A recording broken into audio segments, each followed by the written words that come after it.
Tonight, let's consider a possibility. Your dreams aren't random at all. They're a nightly meeting between your other self and your soul, a quiet accounting where your day is gently compared with your deepest ideals. In 1932, Edgar Cayce described a sixth sense that awakens when our five senses finally rest. It's why you can go to bed anxious and somehow wake with ease, or go to bed content and wake with a weight you can't name. In the night, a wiser part of you draws near to reconcile the person you were today with the soul you are becoming. If that stirs something in you, stay close. In the next few minutes, I'll translate Cayce's teaching into simple, usable steps. How this sixth sense works, why we wake light or heavy, and a gentle method to invite dreams that truly guide your next step. No dogma, just a calm practice you can try tonight. First, what did Cayce actually say? He framed the sixth sense not as a separate organ, not merely intuition, and not the conscious or subconscious mind alone, but the activity of the soul through all its experiences. When the body rests, this activity becomes available. The other self communes with the soul, and impressions are left on the mind that linger into morning, whether you remember a dream or not. Cayce also spoke of a criterion, an ideal you set for your life, a spiritual North Star. In sleep, your other self compares the choices of today with that ideal. If you've moved closer, you may wake in harmony. If you've drifted, you may wake to a nudge, a tug, a heaviness asking for course correction. This isn't punishment, it's guidance, a nightly chance to realign with who you chose to be before the noise of the day. Imagine that every night you enter a quiet chamber. On a simple table, today's moments, words spoken, thoughts entertained, choices made. Across from you sits your other self, the part of you with a longer memory than one lifetime, a wider love than one day. Together you hold up today's moments to your ideal. Did I speak with kindness? Did I listen for truth? Did I honor my body's needs? Did I act from love or from fear? Sometimes that meeting ends with relief. You wake feeling clear, light, strangely hopeful. Even if nothing outside has changed, Cayce would say that peace is the fruit of alignment. Your inner compass agrees with your outer action. Other mornings the chamber feels chill. You wake to goose flesh, distance, a low fog of worry. That heaviness is not doom. It's a message. Something in yesterday's choices pulled out of tune with your ideal. The body registers it as mood. The soul recognizes it as direction. A loving pressure guiding you back to center. Here's the comforting part. You don't have to remember every dream to benefit. Cayce says the impression remains. It lives on in feeling and in the subtle bends of your day. This is why a vague heaviness lifts after a sincere apology, or why a quiet peace follows a single brave step. And when you're more spiritually minded, not in a showy way, but by simply choosing an ideal and returning to it, sleep becomes a familiar sanctuary. The nightly review is gentle. Corrections are softer, quicker. You wake more often in harmony because you're practicing alignment by day. If all you take from this is one truth, let it be this: sleep is your soul's most faithful teacher. Go to it with intention, and it will meet you with grace. So how do we work with this?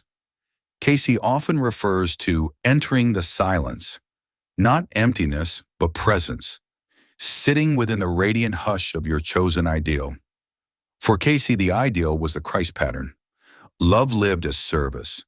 For you, name your truest north. Love, compassion, truth, healing, courage. One clear phrase you can remember when the lights go out. Here's a simple 4-step method you can try tonight. Step 1. Set your ideal before bed. Speak one line out loud. Tonight I align with love, or let courage guide my choices, or let truth be my compass. Keep it short. The soul hears clearly when the heart is simple. Step 2. Prepare the threshold. Tidy your nightstand. Remove the visual noise. Dim the lights. Put your phone face down. If possible, finish your last meal early and keep it light. We're telling the body, we're safe. It's time to listen. Step 3. Ask a gentle question. In a notebook, write one sincere prompt. What did I miss today that love wants me to see? Or show me one step to realign with my ideal. Close the notebook. Let the question fall like a seed into good soil. Step 4. Receive without strain on waking. When you wake, stay still a moment. Don't chase the dream. Receive the feeling first. Name it softly, light, heavy, peaceful, urgent, tender, sad. Then jot any fragments, a color, a face, a place, a single sentence. Don't judge. You're collecting impressions, not writing literature. Weekly review, 5 to 10 minutes once a week. Open your notebook on a calm afternoon. Scan the feelings first, then the fragments. Ask, what pattern is forming? Do certain names repeat? The same place? The same lesson? Circle any actionable nudge that repeats 3 times. Then choose one small step to live this week. A call, an apology, a boundary, a practice. By acting on even one thread, you tell your soul, I'm listening. And the dreams respond by becoming clearer, kinder, closer. If you prefer images over words, draw your fragments. If you feel deeply but recall little, capture only the mood each morning on a scale of 1 to 5, plus a single word. Clarity loves consistency more than perfection. A final note about fear dreams. Cayce describes them as comparisons, not prophecies of doom, but mirrors. Ask, what is this trying to protect in me? Often the monster is an overgrown protector needing a new job. Thank you for guarding me. Help me guard my truth with gentleness now. You'll be surprised how quickly the dream changes tone when you honor its purpose. Let me offer a few brief stories you can listen for in your own life. A woman goes to bed in sorrow, a fractured conversation with someone she loves. She wakes with a surprising calm and one sentence in her mind. Listen first. No scene, no angels, just a phrase in peace. She calls, listens, apologizes for interrupting. The relationship softens. That is the sixth sense at work, the nightly review yielding a next right step. A man goes to bed excited. New opportunity, big plans. He wakes with a cold hush, a thud in the chest. 3 mornings in a row, he writes the same word, rush.